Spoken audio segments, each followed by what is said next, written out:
Hola, buenas noches con todos. Este es el primer webinar del año de AFP Integra para los clientes. Es un gusto contar con ustedes, su presencia. Esta es la sexta edición que tenemos desde que hemos reiniciado este canal de comunicación con todos ustedes. Que esperamos que lo que vayamos a conversar el día de hoy sea muy útil para su toma de decisiones, tanto a nivel de lo que van a hacer con su fondo de pensiones, como también con las inversiones personales que puedan tener. La idea es mostrarles qué es lo que está pasando en el mundo financiero, cómo ha empezado el año y principalmente, como lo dice el título de la charla, enfocarse mucho en qué es lo que está haciendo Donald Trump y cómo está impactando en los mercados financieros y conectar eso con lo que está pasando con los rendimientos de los fondos de pensiones.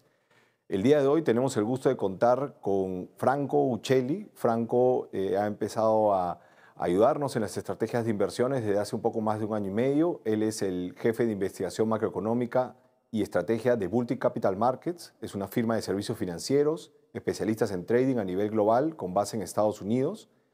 Franco es el responsable de formular y comunicar la visión de la compañía sobre los mercados financieros y él cuenta con una experiencia en la industria financiera de más de 20 años, incluyendo los cargos de director ejecutivo de JP Morgan en la división de banca privada para América Latina y la de Managing Director para Bear Stearns. Eh, Franco, es un gusto tenerte con nosotros. La idea del webinar es tener esta primera sección en la que nos puedas contar sobre los análisis que han hecho en la casa, la visión que tienen de los mercados, contarle un poco a los clientes cuáles pueden ser los principales riesgos que vamos a seguir viendo este 2025. Hay un foco especial en lo que está haciendo Donald Trump también, pero pueden haber algunos otros factores, otras variables que de repente están observando también que consideran conveniente monitorear. Y luego vamos a pasar a una sección más para hablar de los fondos particularmente y una sección de preguntas. En una sección de la pantalla seguramente ustedes van a poder contar con un link para alcanzarnos algunas preguntas que veremos hacia el final de la presentación. Así que sin más, te cedo la palabra, Franco, para que nos puedas contar lo que estás viendo en los mercados financieros. Excelente, muchísimas gracias, Jean-Pierre, y le agradezco muchísimo a FP Integra por habernos incluido en esta ocasión. Vivimos en tiempos bastante convulsionados, en la realidad. Estamos en medio de muchísima incertidumbre. Esa incertidumbre básicamente es la palabra que se ha convertido en una palabra de moda, además de aranceles, que parecía ser la palabra favorita del presidente Trump aquí en Estados Unidos. Lo que había pensado es compartir con ustedes un poco la visión que tenemos con respecto a 8 variables, que son las que de alguna forma u otra están siendo impactadas por estos anuncios, estos aranceles tan pronunciados, tan agresivos, tan intensos que ha hecho el presidente Trump a partir de su juramentación, su inauguración como presidente de Estados Unidos el 20 de enero, pero que se intensificó a partir del 2 de abril, cuando básicamente le dio a entender al mundo de que la cosa venía con muchas ganas y que la situación se podría complicar algo, ¿no? Básicamente había escogido 8 variables, estas 8 variables que de alguna forma u otra están siendo impactadas por estos anuncios de aranceles. Son básicos, lo que podría uno entender como un incremento quizás en la probabilidad de una recesión en Estados Unidos. Si no es una recesión, quizás una desaceleración, pero bastante importante. Esa es la primera variable. La segunda variable vendría a ser el riesgo de estanflación, que vendría a ser una mezcla de una situación bastante compleja y relativamente atípica, en la cual vemos una desaceleración de la actividad económica acompañada por un incremento importante en los niveles de inflación. La tercera variable es el incremento que estamos viendo en la volatilidad en los mercados financieros. La cuarta variable tiene más que ver con el tema de las tasas de interés, pero específicamente en este caso las tasas decididas por la Reserva Federal, que es el Banco Central de Estados Unidos. Pero también vamos a tocar una quinta variable que tiene que ver con los rendimientos de las tasas del Tesoro de Estados Unidos, que viene a ser básicamente los rendimientos que ofrecen los bonos emitidos por el gobierno de Estados Unidos. A muchos les interesa la posible evolución del dólar, que es lo que estamos viendo de un tiempo a esta parte, y qué dirección podría tomar el dólar de aquí a futuro. Y hay un par de commodities, de insumos, de materias primas que son primordiales en el contexto de los mercados financieros, como lo son el petróleo y el oro en particular. Antes de cerrar con un vistazo, un pantallazo básicamente de cuáles son los principales indicadores macroeconómicos que estamos viendo en Estados Unidos, tanto en Estados Unidos como en Perú, y hasta dónde podría seguir evolucionando estos indicadores. Entonces, empezamos un poco, voy a compartir la pantalla con ustedes para los que tienen la opción de poder vernos y no solamente oírnos. Perfecto. Hablábamos un poco del impacto que podrían tener los anuncios de aranceles sobre la probabilidad de que tengamos una recesión en Estados Unidos. Sin lugar a dudas, esa probabilidad de un tiempo a esta parte, de un tiempo reciente en realidad, ha ido incrementándose. El presidente de la Reserva Federal, el Banco Central de Estados Unidos, en su momento fue muy claro y dijo que el promedio histórico de la probabilidad de una recesión en Estados Unidos es de 25%. Es una recesión en los próximos 12 meses, es decir, en el próximo año. Ese 25% hoy se queda corto. Como veremos al lado izquierdo de esta lámina, esa probabilidad desde la perspectiva de los analistas del mercado, es decir, el promedio de las observaciones de los analistas del mercado, están viendo que esa probabilidad no está en 25, está en 40% hoy por hoy. ¿Y qué es lo que los operadores del mercado están considerando como una probabilidad hoy por hoy? Está por encima de 30%. El mismo Fondo Monetario Internacional la semana pasada en sus reuniones de primavera, estas reuniones anuales que tiene en estas épocas el Fondo Monetario Internacional, hizo un ajuste al alza a la probabilidad que está viendo de que pueda haber una recesión, no solamente en Estados Unidos, pero a nivel global.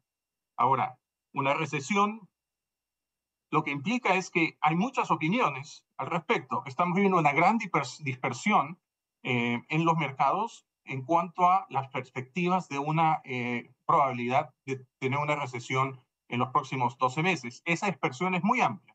Va desde 1%, aquellos que piensan que no va a haber una recesión en el corto plazo, hasta un 90%, aquellos que piensan que la probabilidad es muy alta, casi 100% a que podamos ver una recesión aquí en Estados Unidos. Un dato muy interesante, desde la Segunda Guerra Mundial, todas las recesiones que hemos tenido aquí en Estados Unidos, en promedio, han ocasionado una contracción económica de 2.3%. No estamos hablando de niveles descomunales, pero para lo que es el animal más grande de la economía mundial, ese 2%, ese 2.3% ciertamente es un nivel bastante preocupante en caso de que llegásemos a tener esta recesión en el corto plazo.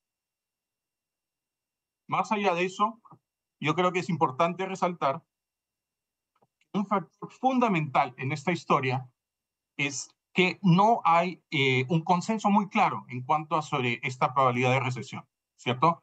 Por el lado del mercado, los bonos, lo que están asumiendo hoy por hoy es una probabilidad relativamente menor si es que lo comparamos con la probabilidad que está asumiendo el mercado accionario, el mercado de acciones, y el mercado de commodities, como por ejemplo lo que son los metales industriales, que para el contexto del Perú, la economía peruana, es algo bastante importante.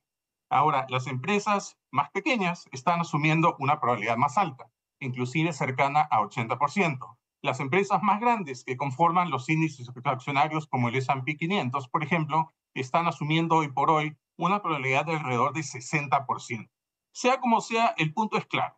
No sabemos si va a haber una recesión en Estados Unidos, pero pareciera ser que el consenso, si lo hubiese, está bastante bien marcado en la dirección de una posible desaceleración, pero una desaceleración bastante intensa, bastante aguda de la actividad económica, cortesía del anuncio de estos aranceles que empiezan ya a ser implementados a pesar de la pausa que se anunció el 20 de abril, pero todavía estamos viendo que los aranceles empiezan a sentirse, empiezan a tener un impacto sobre todo sobre las perspectivas del consumidor aquí en Estados Unidos. El consumidor representa más o menos 70% de la economía. Entonces, cuando el consumidor empieza a sentirse un poquito más pesimista sobre las perspectivas económicas, eso puede ocasionar o puede resultar en una de estas profecías autocumplidas, en las que básicamente el consumidor empieza a sentirse algo deprimido, algo pesimista, decide no consumir, no gastar, y por lo tanto, esa decisión de forma agregada de no consumir podría ser la que en última instancia genere una recesión aquí en Estados Unidos. Y todo eso se ata a el punto de partida, que fue el anuncio de estos aranceles de parte del presidente Trump. La volatilidad en los mercados ha subido. a consecuencia de esta incertidumbre. La incertidumbre me gusta decir a mí que es básicamente el principal enemigo del mercado.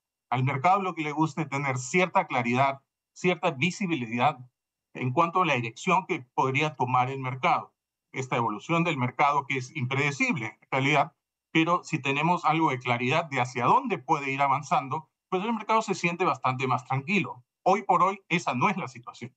¿Qué es lo que estamos viendo? Estamos viendo un mercado en el cual hay mucha incertidumbre, mucha ansiedad, y esa ansiedad, esa incertidumbre, lo que está ocasionando es que el nivel de volatilidad en el mercado, esa variabilidad de un día a otro, dependiendo de las últimas noticias, los últimos encabezados noticiosos y demás, eso podría tener un efecto nocivo, bastante negativo sobre la evolución del mercado en el corto plazo. Un día las noticias son buenas, el mercado sube. Otro día las noticias son malas, el mercado cae. Eso está generando esta volatilidad y a su vez está generando o intensificando este sentimiento de ansiedad que estamos viendo hoy por hoy en los mercados. Más allá de eso, lo que estamos viendo es que estos anuncios de esos aranceles de parte del presidente Trump están de alguna forma u otra impactando, están influyendo sobre los niveles de tasas. Hay dos tipos de tasas de los que podemos hablar. La primera de ellas tiene que ver con las tasas que son decididas por la Reserva Federal de Estados Unidos, el Banco Central. Estas tasas son básicamente decididas por un comité en base a una evaluación no solamente de la evolución de la economía, sino las perspectivas a futuro.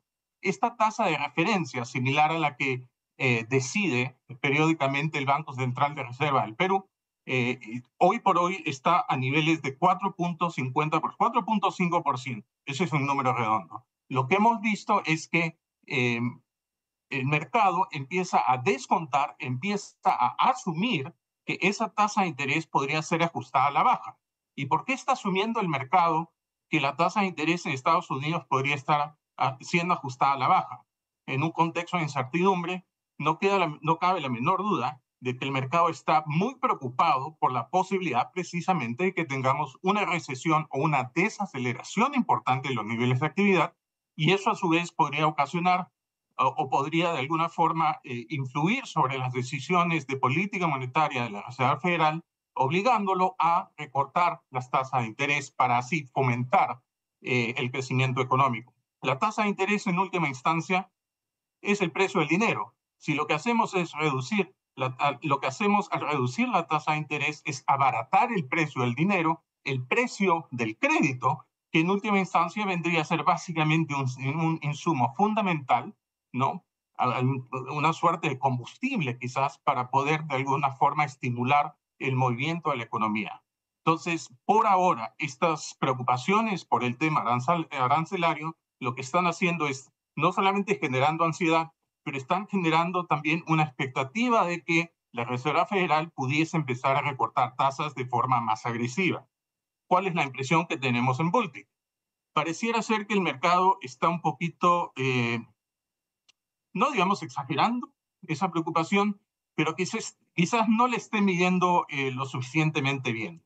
El mercado puede tener un ángulo emocional, la gente empieza a preocuparse, como mencionaba antes, y lo que no está claro es si es que efectivamente los aranceles que ya han sido anunciados por el presidente Trump van a ser implementados en su totalidad o no. Sabemos que algunos países del mundo, muchos de ellos inclusive, incluyendo los principales socios comerciales de Estados Unidos, están en negociaciones con el gobierno del presidente Trump para de alguna forma llegar a un punto medio. No necesariamente eliminar del todo los aranceles, pero quizás sí reducirlos a niveles un poquito más sostenibles a lo largo del tiempo.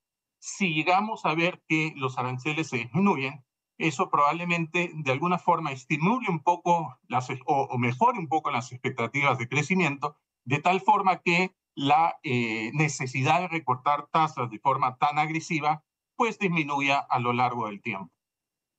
Hablaba yo de que hay dos tipos de tasa de interés. Las tasas que son de alguna forma decididas por el Banco Central de Estados Unidos, pero también tenemos las tasas del Tesoro de Estados Unidos. Las tasas del Tesoro de Estados Unidos no son impuestas por el Banco Central, pero más bien son negociadas Estas son las tasas de interés a las cuales el gobierno de Estados Unidos adquiere préstamos, básicamente, a través de la emisión de bonos del mercado en general, ¿no? Entonces, lo que hemos visto es que estas tasas se han mantenido relativamente a niveles altos, más altos de los promedios históricos, en realidad, por encima de 4% a un plazo de 10 años, en un contexto en el cual estamos viendo que las expectativas de inflación en Estados Unidos están subiendo. Entonces, cuando las expectativas de inflación suben, la expectativa de tasa que puede recibir el mercado de parte del gobierno de Estados Unidos también sube, ¿correcto? Entonces, ese es uno de los factores detrás de estas tasas del Tesoro de Estados Unidos a niveles relativamente elevados. No es el único factor detrás de todo esto. Un factor adicional, sin lugar a dudas, es el gran déficit fiscal que hoy por hoy tiene Estados Unidos. La gente quizás no habla mucho de esto, pero las necesidades de financiamiento que tiene Estados Unidos son bastante amplias. Entonces, mientras más sea la necesidad de adquirir préstamos para financiar déficits fiscales del orden del 6, 6,5% o inclusive 7% que algunos analistas esperan o proyectan podría ser el nivel del próximo año, en el 2026, eso quiere decir entonces que el mercado va a demandar rendimientos un poco más altos, tasas un poco más altas, para poder extenderle préstamos al gobierno de Estados Unidos. En este contexto de la guerra comercial entre Estados Unidos y China, algo curioso ha surgido y es una alta preocupación de que China, que hoy por hoy es el segundo país eh, que tiene en sus, que es el segundo país con más bonos del tesoro, ¿ok? Después de Japón, podría de alguna forma empezar a vender esos bonos para poner presión sobre Estados Unidos, poner presión sobre el dólar y poner presión negativa, ciertamente, sobre el precio de los bonos del tesoro. Hicimos un análisis y llegamos a la conclusión de que pareciera ser que en el caso de China en particular, su tenencia de bonos del Tesoro de Estados Unidos no es excesiva. ¿Qué quiere decir eso? Básicamente, hoy por hoy, China tiene cerca de 760 mil millones de dólares invertidos en bonos del Tesoro de Estados Unidos, del gobierno de Estados Unidos. Pero esos 760 mil millones de dólares representan tan solo 2,7% del total de los bonos del Tesoro emitidos a lo largo del tiempo. La mayoría de los bonos del Tesoro no está en manos extranjeras, está en manos de entidades o ciudadanos de Estados Unidos. Eso quiere decir entonces que del total de los bonos, una ligera fracción, menos de 3%, está en manos de chinos. ¿Qué quiere decir eso? Que si los chinos decidieran vender todas sus tenencias de bonos del Tesoro de Estados Unidos de una, se darían un tiro en el pie. ¿Por qué? Porque eso haría que el precio de estos bonos cayese. Por lo tanto, por ahora pareciera ser que el interés de alguna forma desprestigiar a Estados Unidos a través de la venta de estos bonos del Tesoro no es una consideración muy seria de parte del gobierno del presidente Xi en China. Eso puede cambiar de la noche a la mañana porque bien sabemos que esas decisiones no son puramente financieras o económicas, pero pueden ser de índole geopolítico. Entonces ya no sería una decisión económica puramente, sino una decisión política de hacerlo. Pronosticar ese tipo de decisiones es sumamente difícil, pero en base a la información disponible hoy por hoy, pareciera ser que China no está por el momento, y eso es muy importante recalcarlo, por el momento China pareciera estar no dispuesta a vender sus posiciones, sus tenencias en bonos del Tesoro de Estados Unidos. Ahora, ¿cómo está afectando hoy por hoy el tema de los aranceles de Estados Unidos al precio del dólar, el tipo de cambio? Estamos viendo que el tipo de cambio, y esta gráfica es bastante clara, el dólar está perdiendo valor, se está depreciando, se está debilitando con respecto a otras monedas importantes del mundo. Estamos viendo que monedas de refugio o de reserva alternativas como lo son el franco suizo, por ejemplo, el yen japonés, se han apreciado en lo que va este año, se han fortalecido en lo que va este año con respecto al dólar más o menos un 10%. Eso es muchísimo en un periodo de tiempo de escasos 4 meses. pero es una señal muy clara de que el mundo empieza hasta cierto punto a perder algo de confianza en el gobierno de Estados Unidos en un contexto en el cual el nivel de incertidumbre sobre sus políticas públicas, específicamente sus políticas comerciales y la imposición de estos aranceles, es algo que está generando pues esta incertidumbre, esta volatilidad en los mercados. El año pasado, para que tengan una idea de el cambio radical, que inclusive lo estamos viendo gráficamente en este slide, el año pasado el dólar se fortaleció cerca de 7% con respecto a sus pares. En lo que va este año se ha debilitado, se ha depreciado, se ha devaluado casi 9%. Entonces, todo el fortalecimiento que obtuvo el año pasado lo devolvió enteramente en los primeros 4 meses de este año. Esa es una señal muy clara de que los inversionistas internacionales empiezan de alguna forma u otra a perder algo de fe en el dólar. Me parece, en lo personal, de que esa depreciación, ese debilitamiento del dólar que hemos visto en los últimos 4 meses, probablemente ya empieza a tocar piso, a encontrar fondo, en otras palabras. ¿Qué quiere decir eso entonces? Que probablemente en algún momento, cuando los nubarrones negros y esta tormenta arancelaria, esta guerra comercial que estamos viendo en este momento, se calme un poco, esta situación se estabilice, probablemente encontremos nuevos equilibrios que le van a permitir nuevamente al dólar a fortalecerse en términos relativos, en términos comparativos. Este gráfico lo que muestra es una depreciación bastante marcada del dólar con respecto a sus pares. Ese casi 9% de devaluación, de depreciación en lo que va este año, no incluye eh, no incluye monedas de mercados emergentes. Si las incluimos, la depreciación sería algo menor, pero todavía bastante significativa. El dólar, en otras palabras, se ha debilitado o se está debilitando con respecto a otras monedas del mundo. En América Latina, por ejemplo, si tomamos las 6 principales economías o las 6 economías más grandes de la región latinoamericana, Brasil, México, Argentina, Colombia, Chile, Perú, estamos viendo que a excepción de Argentina, donde el peso sí se ha debilitado con respecto al dólar, en los otros 5 países, incluyendo a Perú, lo que estamos viendo es que el dólar se ha debilitado con respecto a esas monedas. De esos 5 países restantes, el país en el que se ha debilitado menos es precisamente Perú. En lo que va este año, la moneda peruana se ha apreciado, se ha fortalecido poco más de 2% con respecto al dólar. En el caso de otras monedas latinoamericanas, el fortalecimiento ha sido algo mayor. ¿Y por qué no ha sido tan importante el fortalecimiento en el caso de la moneda peruana? Tiene mucho que ver con la estabilidad cambiaria que hemos visto en el Perú en los últimos años.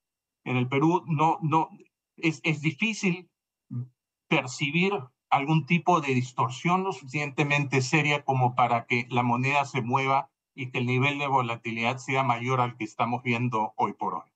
En cuanto al efecto que los aranceles podrían tener sobre algunos commodities, algunos insumos o bienes primarios, como el petróleo, por ejemplo, estamos viendo que el precio del petróleo en lo que va este año ha venido debilitándose, ha venido disminuyendo, consecuencia principalmente de 2 factores. Por un lado, tenemos esta preocupación, obviamente, por la posibilidad de que veamos una recesión a nivel global, lo cual podría, ocasionada claramente por el tema de esta guerra comercial, principalmente entre Estados Unidos y China.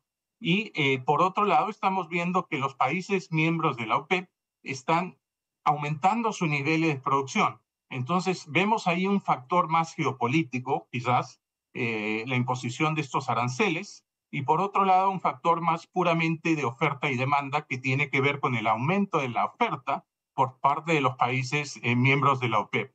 Esto ha ocasionado que el precio del petróleo se ajuste a la baja. ¿Esa tendencia es posible que continúe? Sí, sin lugar a dudas. ¿Cuál es la previsión que tenemos hoy por hoy? Que esos niveles en los cuales se está operando, se está negociando, comprando, vendiendo el precio a nivel internacional, probablemente se mantengan relativamente estables, al menos hasta el cierre de este año. Eso quiere decir entonces que ese debilitamiento en el precio del petróleo de más o menos 13% que hemos visto en lo que va este año probablemente ya sea el piso eh, para este precio del petróleo y que la disminución de aquí en adelante sea mucho menor o no existente. Por lo tanto, estamos hoy por hoy pronosticando que un petróleo que hoy se está negociando más o menos a $64 por barril podría cerrar prácticamente a esos mismos niveles, quizás un pelito más por encima, un 65 quizás dólares por barril este año. Ahora, el sesgo claramente es negativo, ¿no? Es negativo porque lo que está asumiendo el mercado hoy por hoy es que los aranceles impuestos por el presidente Trump podrían tener un impacto negativo sobre los niveles de actividad económica a nivel global. Eso quiere decir que la demanda agregada a nivel global podría reducirse, podría desinflarse. Si ese fuese a ser el caso, entonces la demanda de petróleo también, también caería a lo largo del tiempo y eso podría ocasionar que el precio del barril del petróleo también podría disminuir. Ahora, este ha sido el gol de media cancha, es lo que digo yo. Este es el precio del petróleo. Ha mantenido una tendencia alcista claramente por varios años. ¿Y por qué se ha intensificado? Inclusive, vean ustedes la pendiente que tiene Sakura, es impresionante. Hoy por hoy estamos a niveles históricamente altos. El mercado cerró hoy más o menos en $3,320 por onza de oro. El oro está carísimo. ¿Y por qué está tan caro? Ha subido más de 26% en lo que va este año y las estimaciones es que podría romper inclusive la barrera de los 3.500 al cierre del 2025. Yo diría que son 5 los factores que de alguna forma están estimulando el aumento en el precio del oro. Uno tiene que ver con el simple hecho de que el dólar se ha depreciado, el dólar se ha devaluado. ¿Y cuál es la conexión que existe entre el dólar y el oro? Pues algo muy sencillo. Existe una correlación inversa, una correlación negativa. Cuando el oro se debilita, perdón, cuando el dólar se debilita, el oro se fortalece y viceversa. Como hemos visto que el oro se ha debilitado, consecuentemente estamos viendo que un dólar débil está impulsando el oro para arriba. ¿Por qué? Porque hoy por hoy el dólar está siendo percibido como un activo de refugio ante estos altos niveles de incertidumbre. En otras palabras, la preocupación por una posible recesión a nivel Estados Unidos o a nivel global está haciendo que la demanda de oro pues suba. Y en la medida en que la demanda sube, el precio sube. Eso por un lado. Por otro lado, estamos viendo que los grandes bancos centrales del mundo, principalmente los bancos centrales de mercados emergentes, como China, como Rusia, como Turquía, por ejemplo, hoy por hoy están comprando mucho oro. Hay mucha demanda de oro de parte de los bancos centrales. ¿Y por qué es eso? Porque básicamente países como China, países como Rusia, están entre los principales eh, adversarios, por no decir enemigos, adversarios geopolíticos que tiene Estados Unidos hoy por hoy. Y lo que quieren hacer estos bancos centrales comprando mucho oro es de alguna forma desacreditar o disminuir la relevancia del dólar como activo de reserva. Es un objetivo geopolítico muy, muy claro y ese es uno de los factores adicionales que está ocasionando que el precio del oro haya subido de forma tan intensa en los últimos tiempos. Entonces ya tenemos el oro siendo percibido como activo de refugio. Estamos viendo una gran compra por parte de los bancos centrales del mundo. Estamos viendo una debilidad del dólar que también está impulsando el precio del oro para arriba. Hay tensiones geopolíticas. Estamos viendo la guerra en Ucrania, estamos viendo las tensiones en el Medio Oriente. Hoy por hoy, inclusive se está hablando de tensiones o la intensificación de las tensiones fronterizas entre India y Pakistán. Todo esto genera mucha ansiedad. Y cuando existe este nivel de ansiedad en los mercados buscan refugiarse en activos que son percibidos como activos de refugio, como en este caso es el dólar. Además de eso, estamos viendo que hay flujos importantes que están entrando a fondos que se cotizan en bolsa, que son fondos que se especializan en inversiones precisamente en activos como el oro. Entonces, el oro, el año pasado fue el activo por excelencia, el activo que ganó mucho, y este año, por lo que mencionaba antes, más de 26% en la subida en el precio del oro. Entonces estamos hablando de niveles sorprendentemente altos Y al menos en el corto plazo, dadas las condiciones del momento, pareciera ser que si se mantienen los niveles de incertidumbre, si se mantienen las tensiones geopolíticas, si se mantiene la debilidad relativa del dólar, el oro podría seguir subiendo. Esa es una de las recomendaciones en realidad que estamos haciendo a nuestros clientes, es como un elemento diversificador en las carteras de inversión. Nos parece que el oro es uno de los principales activos en los cuales debiéramos estar hoy por hoy enfocados. Y ya para cerrar mis comentarios, quería compartir con ustedes cuáles son las proyecciones para algunos indicadores, para algunos de los principales, en realidad, indicadores macroeconómicos que sigue el mercado de forma bastante intensa, bastante aguda. No son de sorprender, obviamente. Estamos hablando del crecimiento económico, estamos hablando de la inflación, estamos hablando de tasas de interés, estamos hablando de niveles de desempleo, que particularmente el caso de Estados Unidos, hablando del mercado laboral, es sumamente importante, ya que a diferencia de la mayoría de bancos centrales del mundo, incluyendo el Banco Central de Reserva en el Perú, en el caso de la Reserva Federal de Estados Unidos, el mandato que tiene este banco es un mandato doble. No solamente es estabilidad de precios, pero también es o generar las condiciones necesarias para conseguir una situación de pleno empleo. Una situación de pleno empleo en el caso de Estados Unidos básicamente quiere decir un desempleo de más o menos un 4%. La expectativa que se tiene entonces es que en el caso de Estados Unidos veamos una moderación del crecimiento, veamos un repunte de la inflación, veamos un recorte en las tasas de interés en el corto plazo, veamos un aumento en los niveles de desempleo y veamos un aumento en el déficit fiscal. En el caso de Perú, vamos a ver también una desaceleración, muy probablemente, en los niveles de actividad económica, de crecimiento económico. Vamos a ver un ligero repunte en los niveles de inflación, estamos hablando de un 2.2%, muy ligeramente solamente por encima de lo que es la meta de inflación, que es un 2%. Vamos a ver una reducción en la tasa de política monetaria, la tasa de referencia, que probablemente cierre este año alrededor de un 3%, todavía por encima del 2%, que es lo que se considera la tasa neutral para Perú, que no es ni expansiva ni contractiva, es decir, que no promueve el crecimiento, pero tampoco lo limita. Y estamos viendo que probablemente el desempleo se mantenga algo estable, pero con una tendencia ligeramente al alza, y un déficit fiscal, eso sí que probablemente en el transcurso del 2025 se contraiga algo. Ese es uno de los factores por los cuales estamos previendo, además de una desaceleración a nivel del crecimiento global. El segundo factor importante que estamos viendo es que el impulso fiscal que va a tener la economía se va a disminuir y por lo tanto probablemente veamos una desaceleración en cuanto al crecimiento económico. El mundo va a crecer menos, no queda la menor duda. En un contexto de incertidumbre plena, en un contexto de volatilidad en los mercados, el consumidor algo más preocupado, algo más pesimista, las decisiones de inversión de las corporaciones a nivel global algo más reservadas, algo más mesuradas, lo que probablemente resulte es un crecimiento a nivel global inferior al que vimos el año pasado. El Fondo Monetario Internacional el año pasado, la semana pasada, lo que hizo es justamente ajustar a la baja su proyección de crecimiento para el mundo para este año en 0.5%, de 3.3 a 2.8.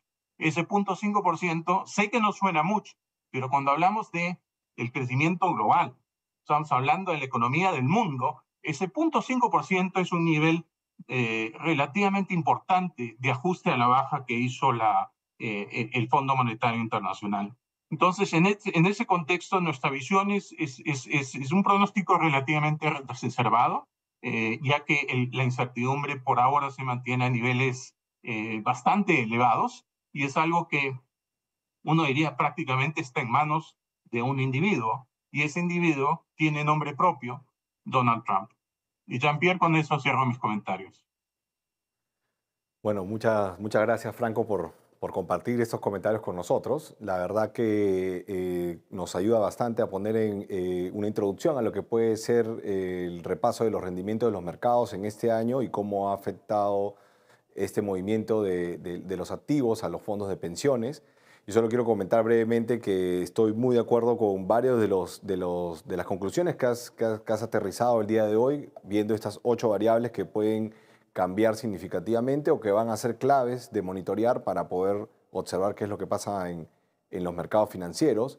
Creo que el tema de lo que comentabas de China, que ha tenido una tenencia importante en los bonos del Tesoro americano, muestra de que las herramientas que se van a utilizar en el tema de la guerra comercial o de la guerra por la hegemonía económica, pues no solamente va a estar a nivel de tarifas, sino también van a haber otras medidas, como algunas pararancelarias de repente, o algunas otras como estas tenencias que eventualmente se pueden utilizar en algún momento para desprestigiar a la otra parte, básicamente, ¿no? Otro concepto que va de la mano con esto es el tema de la confianza. Un poco lo que ha sucedido con Estados Unidos y con el dólar tiene que ver mucho con buscar otros activos que puedan eventualmente suplantar al dólar como reserva de valor o eventualmente una duda razonable de los inversionistas sobre el rendimiento extraordinario que ha tenido Estados Unidos a lo largo de los últimos 2 años, sobre todo, y en realidad que desde la pandemia, ¿no? Que ha sido la única economía que realmente retomó el crecimiento potencial, a diferencia de los otros países en el mundo que no lo hicieron y que están creciendo, es verdad, pero no han recuperado los niveles que uno hubiese esperado que tengan antes de la pandemia, ¿no? Y finalmente el tema, como comentabas, del oro y otras monedas que pues se han visto beneficiadas en todo este contexto.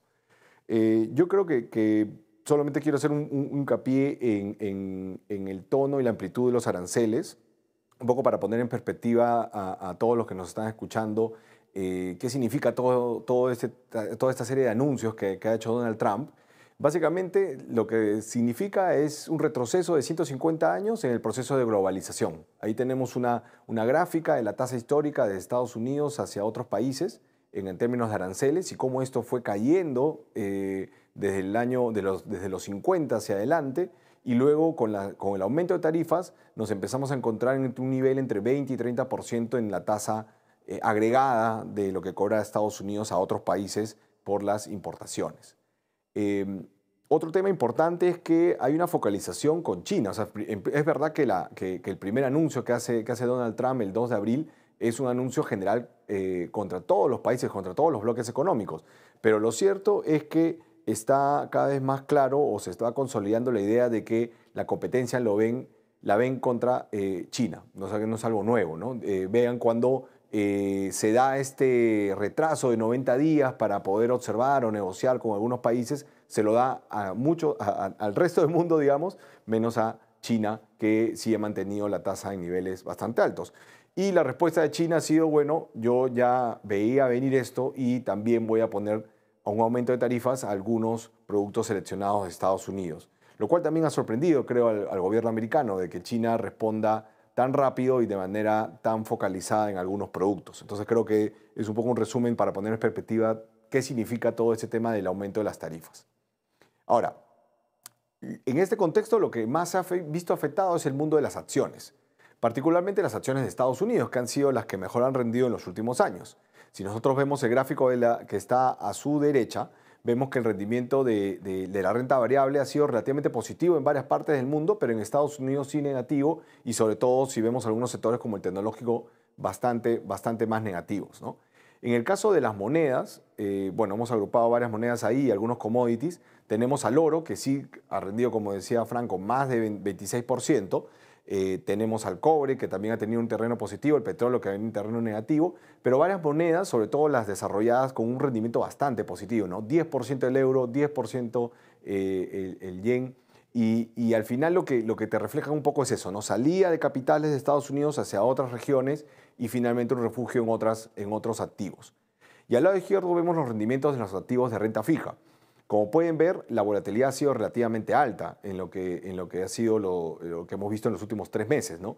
Mientras que los bonos del Tesoro americano sí han rendido alrededor del 4%, los bonos peruanos, por ejemplo, los bonos soberanos han rendido alrededor del 2%, y los bonos en dólares de algunos países emergentes han rendido alrededor de 2% también, o un poco menos del 2%.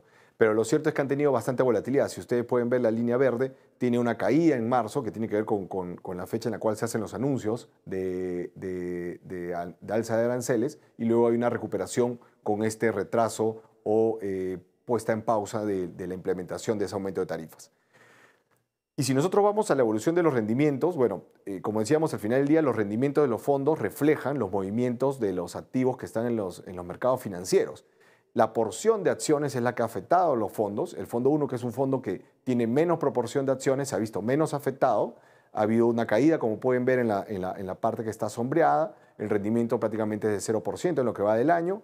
Y hemos visto una recuperación de casi 1% desde el punto más bajo, que fue prácticamente los días posteriores al 2 de abril, ¿no? En el caso del fondo 2 vemos la misma figura, una corrección que venía desde mediados de febrero por este temor de aumento de aranceles básicamente. Cuando se materializan estos aumentos hay una caída adicional de casi 4% y había una recuperación de casi 2%, podríamos decir, desde el punto más bajo, ¿no? Y está en ese proceso de recuperación el rendimiento del fondo 2.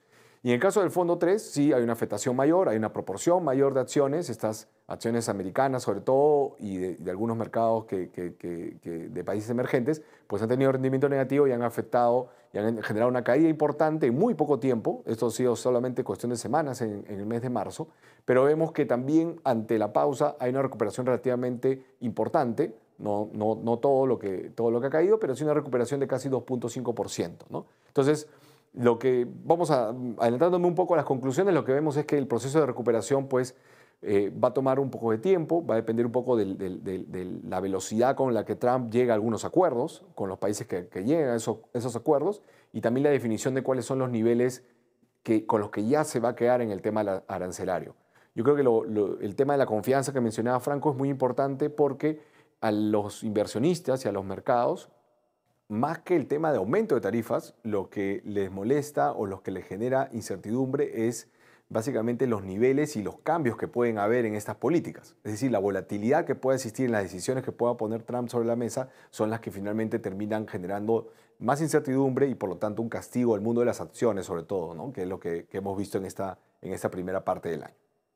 Ahora, me adelanté ahí con algunos de los comentarios que iba a hacer, pero creo que es importante ponernos en el contexto histórico, ¿no? Nosotros venimos de muchos años antes de la pandemia con tasas muy bajas, inflación a nivel global pues muy cercana a cero y una posibilidad de endeudarse a costo muy bajo en el mundo por muchos años, ¿no? Más de una década.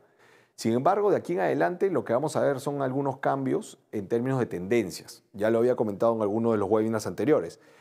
Vamos a ver un efecto de mayor productividad probablemente por el tema de inteligencia artificial, más allá de que hay problemas entre China y Estados Unidos y puede haber barreras comerciales. Ya hemos visto de que va a haber desarrollo, va a seguir habiendo competencia por cada vez una mejor tecnología y por lo tanto eso puede aumentar la productividad a nivel global o a nivel de los bloques que se vayan a unir en alianzas con estas grandes potencias.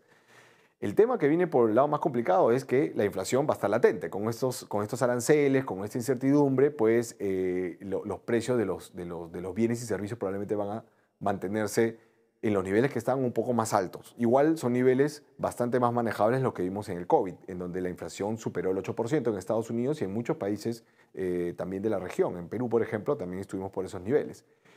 Ahora, la desglobalización empieza a estar en duda, ¿no? ¿Qué tanto va a haber disrupción en esta tendencia y cuánto van a aumentar las barreras en el comercio global?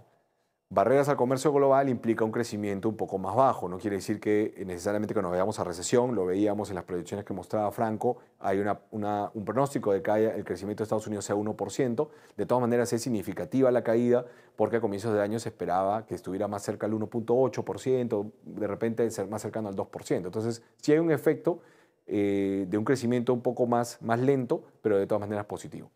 Hay otros factores que menciono ahí, temas de regulación. Hay tasas altas, entonces algo positivo es que se puede invertir en renta fija y se puede obtener retornos. Una parte del retorno podría estar asegurado, que eso es muy positivo. Y lo que va a complicar los mercados es que estamos en un contexto en que la política monetaria es restrictiva. Es decir, después de toda la ayuda que dieron los bancos centrales para salir del COVID, hoy en día toca ser más restrictivo en esa política y por lo tanto los niveles de crédito pueden mantenerse altos algunos trimestres más, ¿no? A esto que es más tendencial, es algo que vamos a ver a lo largo de los próximos años, hay un tema de incertidumbre con Trump. Trump 2.0 le ponemos, ¿no? Pero Al final parece que es un poco más de lo mismo y un poco más agresivo, incluso como ha comenzado, ¿no? Lo que vemos, y lo comentaba Franco también, es el tema del déficit presupuestal en Estados Unidos, ¿no? En este caso vemos que el déficit pronosticado para los próximos años está alrededor del 6%.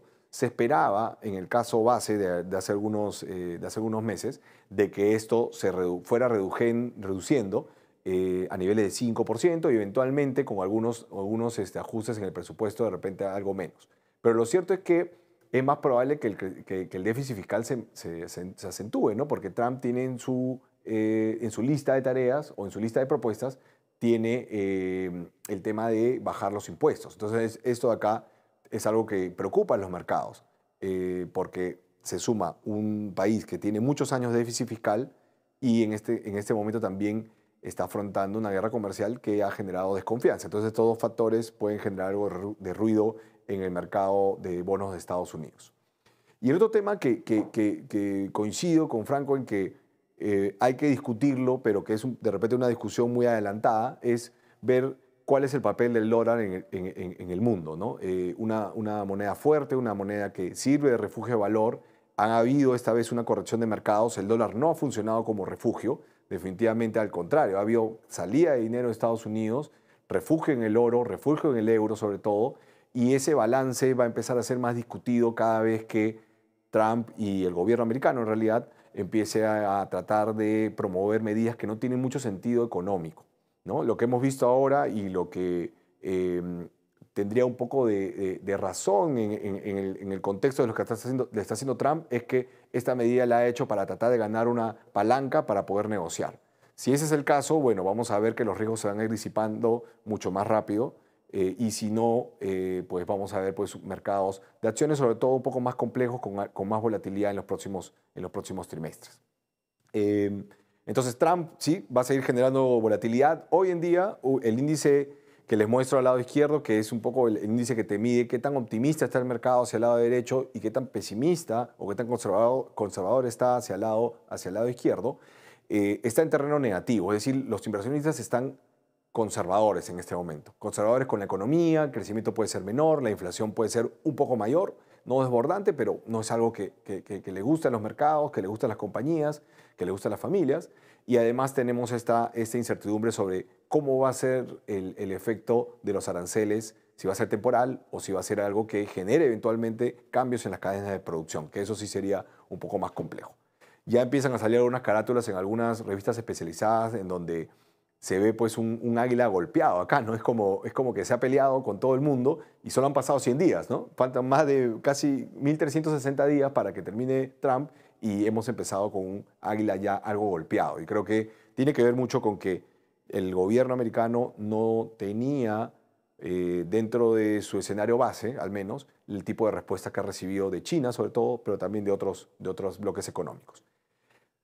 Este es un índice de volatilidad de acciones que, fíjense, en el año febrero del año 20 alcanzó su máximo nivel en 80, luego bajó. Lo que te dice es qué tanto te mora en el mercado de acciones. Cuando sube la volatilidad es porque hay muchas transacciones de compra-venta y sobre todo habitualmente esto genera un mercado bajista. Eso lo hemos visto un salto a niveles de 50, un poco más de 50 en esta corrección de mercados. Ya se está controlando, pero eso es un reflejo de que se siente incertidumbre en los mercados financieros. Y esto viene de la mano con una caída del índice de acciones de Estados Unidos, que es la línea turquesa. Ahí ustedes pueden ver que hay una línea que va subiendo en el tiempo y una línea azul, ¿no? La línea azul representa cuál es el estimado de los principales bancos en Estados Unidos de cuál va a ser el nivel del S&P 500, o sea, del conjunto de acciones americanas en el futuro. Y habitualmente hay un descuento, ¿no? Pero la línea turquesa converge a la línea azul o trata de acercarse, ¿no? Lo que hemos visto en este caso es que el descuento entre lo que esperan los analistas que generen las empresas y finalmente generen un impulso en el mercado de acciones, pues está bastante más alto que en la línea turquesa. Y eso lo que significa es que ha habido un descuento bastante importante. Este descuento tiene que ver con ese temor que tiene la gente de que eventualmente estas medidas generen impacto en las utilidades de las compañías. Pueden haber revisiones a la baja de los bancos y por lo tanto la línea azul probablemente pueda caer un poco más, pero sí quería resaltar que el descuento en esos momentos sí es significativo si lo comparamos con otros momentos en los cuales había un descuento alto y después ha habido corrección de mercados. Entonces hay que estar atentos con eso. Eh, Volatilidad de corto plazo va a permanecer, como decíamos. Cuando uno ve el rendimiento de lo que va del año del fondo 1 es marginalmente negativo, es prácticamente 0% en lo que va del año. La rentabilidad acumulada en 5 años sigue siendo bastante atractiva, casi 26%. Y la cartera que tenemos en el fondo 1 es una cartera que tiene cupones, es decir, la serie de pagos que tienen que hacer las empresas y países a las cuales hemos prestado dinero a través de bonos, implican una tasa de rendimiento de 6% y genera un buen colchón para que el rendimiento sea positivo en este año para el fondo 1. Muy importante lo que pasa con las tasas a nivel global. Si hay eventualmente una recesión, que sería lamentable, pero que finalmente es un escenario que no podemos descartar, las tasas podrían ir a la baja y el fondo 1 se vería beneficiado porque los bonos tendrían un rendimiento incluso mayor, además del tema de los cupones. En el fondo 2 tenemos una rentabilidad acumulada por el momento de menos 3.3%. Aquí sí hay un efecto de las acciones, que básicamente han tenido un retroceso por todos estos comentarios que les estamos contando. En este punto lo que nosotros creemos que es importante es revalorizar la importancia de diversificar los riesgos, porque esto es lo que puede permitir navegar de una mejor manera momentos de incertidumbre, ¿no?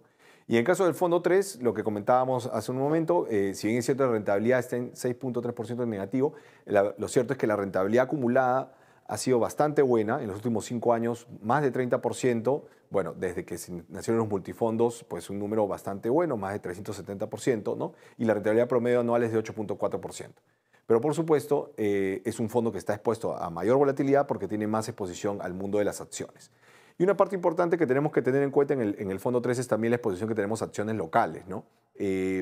Acá sí es clave hacer seguimiento a lo que está pasando en el plano político. Si bien es cierto hay una estabilidad débil, pero finalmente estabilidad que permite que ciertos rendimientos de algunas acciones locales pues vayan yendo en positivo, la verdad es que lo más importante va a ser ver qué es lo que sucede con el tema político ya hacia finales del año para el tema electoral. Lo que se necesita para buenos rendimientos aquí es cierta estabilidad política. Nadie está diciendo alguien de muy de derecha, ni de centro, ni de izquierda. No hay un tema político, es un tema de que se respeten las reglas de juego y que podamos tener más estabilidad de aquí para adelante para que empiece a rodar a un mayor ritmo el tema de las acciones locales.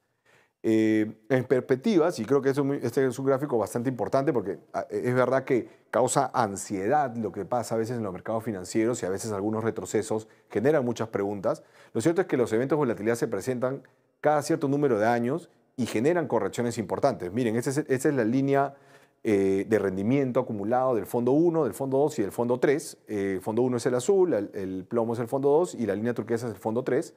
Vemos que el fondo 3 es un fondo que termina rindiendo en el tiempo más, pero lo cierto es que está expuesto a más volatilidad, ¿no? Y eso es lo que estamos viendo en este momento. El 2 tiene una volatilidad intermedia y el fondo 1 es un fondo más estable.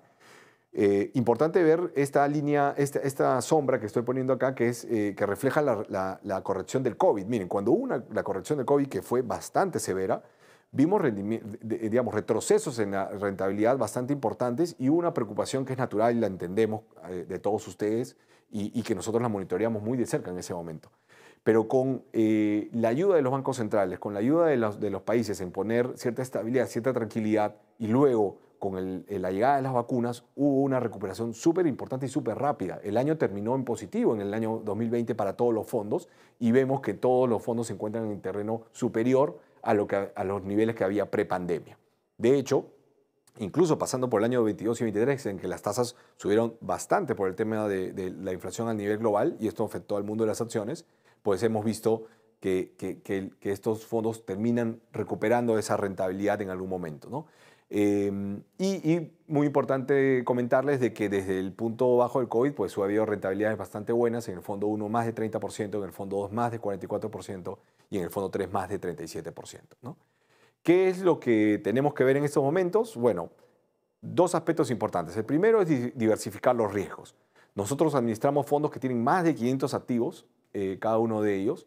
Manejamos muchos instrumentos derivados para poder mitigar los riesgos y hoy por hoy, aún con esa diversificación, pensamos de que es importante mantener incluso una amplitud mayor para poder mitigar todos estos escenarios de incertidumbre que estábamos comentando. Las barreras comerciales y la hegemonía en el campo tecnológico va a continuar y esto puede afectar de alguna manera a las inversiones, a los flujos de las inversiones a nivel global. Vamos a ver en qué medida. Si Trump llega a acordar rápidamente con China y con otros países el tema arancelario, pues va a haber una afectación, pero va a ser menor a que si se dilata esto demasiado tiempo. Y el otro aspecto importante es que tenemos que buscar activos con alto valor en el largo plazo. ¿A qué me refiero con esto? Me refiero a que en las carteras es muy importante identificar qué activos pueden generar rendimientos a lo largo de muchos años, ya sea a través de dividendos o ya sea a través de una apreciación de capital. Y esto tiene que ver con la calidad de los activos. Y esos son los que estamos priorizando en AFP Integra para mantener las carteras y que creemos que incluso con estos periodos de volatilidad, incluso con algunos retrocesos en rentabilidad, pues van a generar bastantes rendimientos en el futuro en beneficio de todos ustedes. Entonces, con eso me quedo, digamos, en la parte que tiene que ver con los fondos y creo que podríamos entrar a la parte de las preguntas, si les parece. ¿Sí? Franco, ahí hay algunas preguntas que vamos a ir pimponeando. Algunas van a ser de mercado, algunas van a ser un poco más de los fondos. La primera pregunta, bueno, es para mí en realidad, que es, ¿qué está haciendo AFP Integra para no caer en esta coyuntura?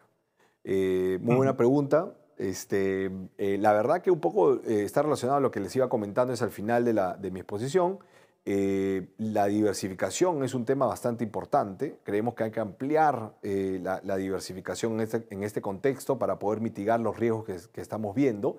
Definitivamente, más que orientar todos los activos hacia un lado solamente, hacia Estados Unidos o hacia otros mercados como China o solamente Europa o solamente Japón, o diversificarla o tratar de direccionar la cartera hacia todo renta fija, no invertir en renta variable, son cosas que no se recomiendan. Lo que se recomienda es tener un balance, confiar en tomar activos de valor y, como dice mismo Warren Buffett en Estados Unidos, cuando los precios de las acciones van cayendo, pero los fundamentales no cambian mucho, pues son momentos para añadir esos activos buenos en las carteras, ¿no? Quería comentar que hace algunas semanas estuve en una reunión en la que Howard Marks es uno de las personas más reconocidas en el mundo de los mercados privados.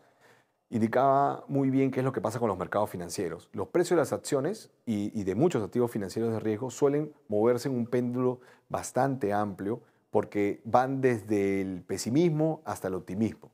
Y ese péndulo se mueve de manera muy repentina, cuando la realidad en verdad se mueve en un péndulo un poco más corto. La realidad no cambia tan rápido. Los datos, por ejemplo, en Estados Unidos siguen siendo buenos. Van a ser afectados por estos temas que estamos comentando, de todas maneras. Pero la realidad económica no es que cambie tan rápido. El tema, y lo clave aquí, es el tiempo que se puede tomar el gobierno de Estados Unidos y el resto de gobiernos en llegar a un acuerdo para avanzar en cada uno en sus tareas. Pero no es que cambie el todo de la noche a la mañana. Y creo que en ese aspecto lo importante es mantener calidad en las carteras. Bueno, acá en la pregunta 2, otra vez es más para Integra. Mi fondo está bajando y comentaron que el oro ha subido. ¿Por qué como AFP Integra no compran más oro? Bueno, lo que tengo que comentar es que en las carteras hay, como les decía, más de 500 instrumentos administrados. Hay posiciones de oro, así como también posiciones en euros y posiciones en yenes. Y en este periodo sí hemos incrementado esas posiciones. Por supuesto que hay que hacerlo de manera táctica porque el aumento que hemos visto en el rendimiento de algunos de estos activos también puede sufrir algo de volatilidad. Pero lo cierto es que, coincidiendo con lo que comentaba Franco, viendo la estructura del portafolio de más largo plazo, pues sí hay un espacio para el oro. Pero como decía, o sea, al final del día se trata de no meter todos los huevos en una sola canasta. Es decir, no vas a desinvertir de todo lo que tienes para invertir solamente en un activo. El oro es parte de los activos a los que estamos expuestos, ayuda a mitigar estos periodos de riesgo, pero también, por ejemplo, el oro puede ser un ancla en el momento que los mercados se recuperan, porque el oro podría eventualmente rendir un poco menos que el resto de activos. Entonces es importante tener estos activos que en algún momento se van a ir recuperando, ¿no? Entonces ese es el balance que estamos tratando de administrar en Integra. De repente si podemos pasar a alguna pregunta de mercado. Yo tengo algunas acá, así que podemos pasar a esas. Franco, cuando comentabas el tema de China utilizando los bonos que tienen, las posiciones que tienen los bonos del Tesoro americano, veías como un arma que podría utilizar en algún momento, pero que no era suficiente para castigar de manera significativa el precio de los bonos, ¿no? O sea, generarle un daño real a Estados Unidos. ¿Hay algunas otras variables que tú crees que pueda utilizar? De repente algunos acuerdos que pueda tener con algunas otras potencias, o sea, otros circuitos de comercio que pueda tener. No sé si nos puedes compartir un poco sobre ese tema. Sí, sin lugar a dudas lo hay, ¿no? Y lo está haciendo definitivamente. Yo creo que Asia, así como Estados Unidos, está buscando de alguna forma aliarse con otras naciones, principalmente en el continente asiático, pero no exclusivamente. Sabemos, por ejemplo, que para Europa, China es un socio comercial sumamente importante. El continente europeo es un continente industrial, básicamente, y con un nivel de exportaciones e importaciones, es decir, de un intercambio comercial bastante importante con la región china. Entonces, lo que puede suceder, en lo que quisiera China enfocarse es precisamente en aquellos países donde el prestigio de asociarse o aliarse a Estados Unidos podría estar sufriendo, penetrar de alguna forma esos mercados de tal forma de que pueda aprovecharse de ese vacío que podría, reputacional, que podría estar generando Estados Unidos en otros países o regiones. Queda clarísimo que el sentimiento antiamericano empieza a hacerse notar en muchas partes, inclusive en algunos países como Canadá, países muy cercanos que son de suma importancia para Estados Unidos. Y los chinos son muy astutos y lo que van a tratar de hacer es precisamente capitalizar esas debilidades que estamos viendo o ese deterioro que estamos viendo, este sentimiento anti-Estados Unidos, anti-americano, para beneficio propio, ¿no? Entonces, no solamente se trata de temas comerciales propiamente. Sabemos, por ejemplo, que los niveles de aranceles que están alcanzando la mayoría de bienes importados por Estados Unidos de China son no solamente astronómicos, pero insostenibles, y lo mismo en el caso de los productos estadounidenses que están siendo importados por China. Básicamente, esto está ocasionando que el comercio, el intercambio comercial entre las dos potencias, superpotencias económicas, Estados Unidos y China, se paralice o casi se paralice. En ese contexto, ambos países van a tener que, de alguna forma u otra, buscar dónde vender esos productos. Y China, yo creo que hoy por hoy, le está llevando una ligera ventaja a Estados Unidos desde esa perspectiva. Perfecto, perfecto, Franco. Y solo para aprovechar una última pregunta de mercados, en los pasillos de Wall Street se empieza a hablar de algunas ideas, algunas hipótesis de por qué Trump ha empezado tan fuerte, ¿no? El próximo año tenemos midterms, que le llaman, que son elecciones del Senado, en donde el Partido Republicano tiene mayoría y la intención de él va a ser mantenerla, ¿no? Y llegar, en teoría, con una economía en buen estado, ¿no? Entonces, ¿tú cómo ves estas teorías? ¿Cuál crees que podría...? Es un poco difícil de descifrar qué va a hacer Trump exactamente, pero ¿cómo ves, digamos, la agenda de Trump, digamos, de aquí para adelante, además del tema arancelario? Mira, de hecho, yo creo que probablemente los temas en agenda, las prioridades que tiene hoy por hoy Trump, que son el tema comercial, el tema impositivo, una reforma impositiva, que probablemente sea lo que venga después de este tema de los aranceles, y la desregulación de entidades aquí en Estados Unidos, como las entidades financieras, por ejemplo. Entonces, yo creo que la agenda viene cargada, pero el tema más difícil, quizás, de atacar es el tema de los aranceles y esta guerra Ujú. comercial, que, como bien decías, está muy enfocada particularmente en el caso de China. Entonces, lo que está haciendo Trump es empezando por lo más difícil, dado que ahora tiene un apoyo bastante importante, no solamente del Congreso, que lo tiene a su favor aquí en Estados Unidos, pero también del electorado. No nos olvidemos que ganó con un margen importante, inclusive sorprendió el margen de victoria que tuvo al ganar las elecciones a fines del año pasado, en noviembre del año pasado. Entonces, astuto como es, lo que está haciendo es, empezando por lo más complicado, sacarlo un poco del paso antes de dedicarse o enfocarse en otros temas de agenda que son primordiales para él, como esta reforma impositiva que mencionaba, el tema de impuestos y el tema de la desregulación de entidades principalmente financieras, que le darían más espacio, más margen de maniobra a entidades como bancos, por ejemplo, para poder operar bajo restricciones un poquito más laxas que las que hoy por hoy existen. Ujú. No, perfecto, coincido bastante. O sea, creo que han empezado con noticias del lado negativo, digamos, en términos de política de gobierno de Estados Unidos, pero hay otras acciones, otro curso de acciones que podrían llevar a recuperación de los mercados eventualmente, ¿no? Así que hay que ir viendo y monitoreando, eso es lo más importante. Y bueno, tenemos una última pregunta que me parece bastante interesante y que me gustaría responder, que se trata sobre los fondos. Em, Comenta uno de nuestros invitados de que las acciones siguen un escenario desafiante y si sería bueno cambiar su inversión del fondo 2 al fondo uno, ¿no? De un fondo que es moderado a un fondo más conservador. La respuesta inicial es que no es conveniente realizar ningún tipo de cambio ante eventos de volatilidad. O sea, es muy importante reconocer de que cuando uno hace la selección de a qué fondo debe pertenecer, tiene que ver mucho con características particulares, personales y también esa capacidad de poder resistir los periodos de volatilidad. Como hemos visto en la gráfica en la que van subiendo los rendimientos acumulados de cada uno de los fondos, eventos de volatilidad van a existir, siempre van a existir cada cierto tiempo. Pero después de un periodo, cuando la incertidumbre cae, tenemos una recuperación de los rendimientos. Entonces, si hay un cambio de fondo, o si alguno de ustedes está eventualmente pensando en realizar un cambio de fondo, lo más recomendable es que lo hagan en función de sus características personales, ¿no? La edad podría ser un tema, ¿no? La aversión al riesgo que tienen, no precisamente por el tema de la volatilidad. En esos casos lo que se recomienda es más bien esperar a que pasen los periodos de volatilidad y se recuperen los rendimientos eventualmente, ¿no? Entonces, creo que es importante mantener la calma.